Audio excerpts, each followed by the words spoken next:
In this video, we're going to consider just Hueth and Schmitz figure 9.1, in which they evaluate the welfare consequences of a price change in a vertically integrated economy.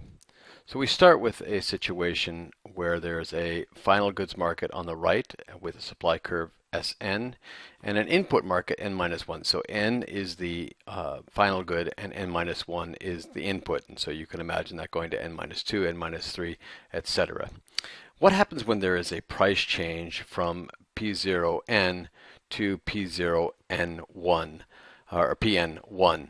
So the first thing that would happen, of course, is that the quantity supplied would shift down and to the left along the short run supply curve, but then the input market itself is going to change. So at that lower price, the demand for the inputs is going to shift over to the left, leading to a lower input price, which in turn is going to cause a shift in the supply curve to the right.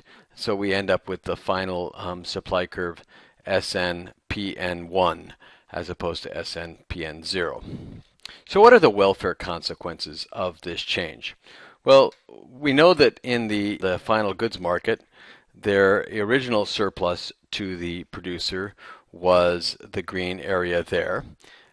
Afterwards, the surplus declined at the end of the day to the red area there. So we've seen a substantial reduction in the quasi-rents that accrue to the supplier.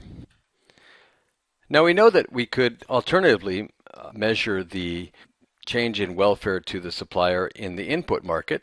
That is, the quasi-rents to the supplier can be measured either in the output market on the right or in the input market on the left. And after the price change, the quasi-rents would be measured by the area underneath the input demand curve on the left or underneath the output supply curve on the right. So we have the option of measuring it either in the input demand market or the output supply market. But of course, if there's a change in the input demand market, there's also going to be effect on that input supplier. So the input supplier's original quasi-rents was that area there, the red area between the input supplier's supply curve and the price that is paid by the input demander. And after the price change, the shifts down to that red area there, leading to a welfare cost. So if we just look on the input supply market, we can measure the total welfare consequences in this economy using just that the graph on the left. Originally, before the price change in the output supply market, the quasi-rents were the green area, which is the quasi-rents to the output supplier, and the red area, which is the quasi-rents accruing to the input supplier. And then after the price change, that big triangle reduces in size, leading to an aggregate welfare cost of the gray area as indicated there. So the question we want to ask you here is whether or not it would be possible to measure the welfare cost only in the final goods market on the right.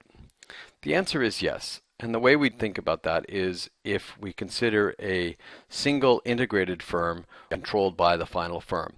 In that case, the final firm would have a supply curve, let's say Sn star, that runs through the green dot and the blue dot, yielding the marginal cost essentially of that firm.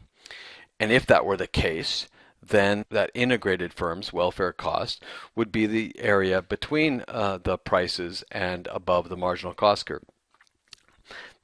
This Sn star curve, this general equilibrium supply curve, is the fundamental idea that's captured in Chapter 9 of Just, Hueth, and Schmitz.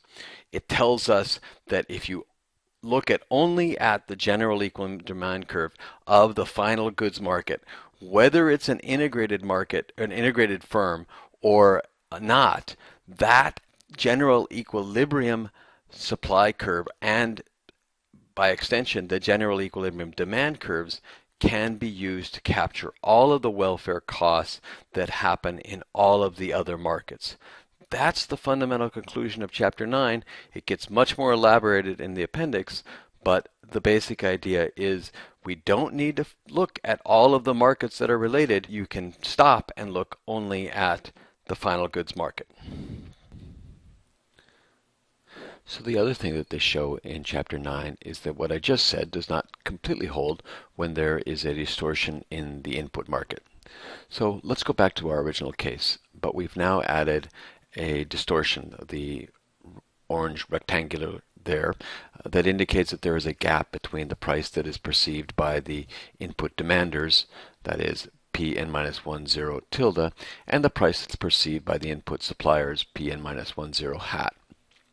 That distortion, that wedge, could be created most easily thought of by a tax. If the government steps in and says you're going to have to pay a tax for each unit that is produced, then that's going to create a wedge. But it could also be other things, any other type of distortion that leads to a gap between the willingness to pay of the suppliers and the willingness to accept of the demanders is going to create such a distortion. Now everything else proceeds as normal. We know that the input demand market and the input supply market would respond. There'd be a shift in the input demand to the left that would cause a drop in the input price, which would lead to a shift in the final goods supply curve SN.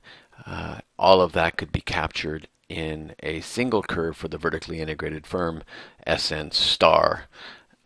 So our welfare cost to the final goods firm could still be captured in the gray area in the right.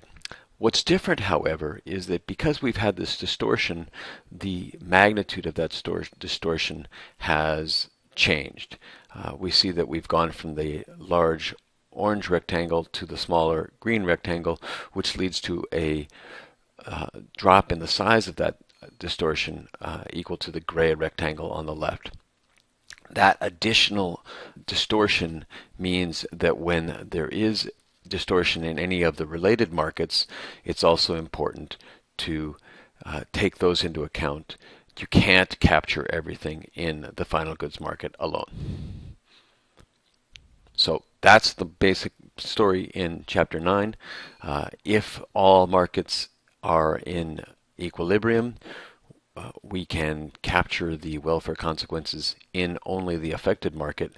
But if there are distortions in any of the related markets, those will create a gap between the welfare consequences that are measured in the affected market and the true welfare consequences.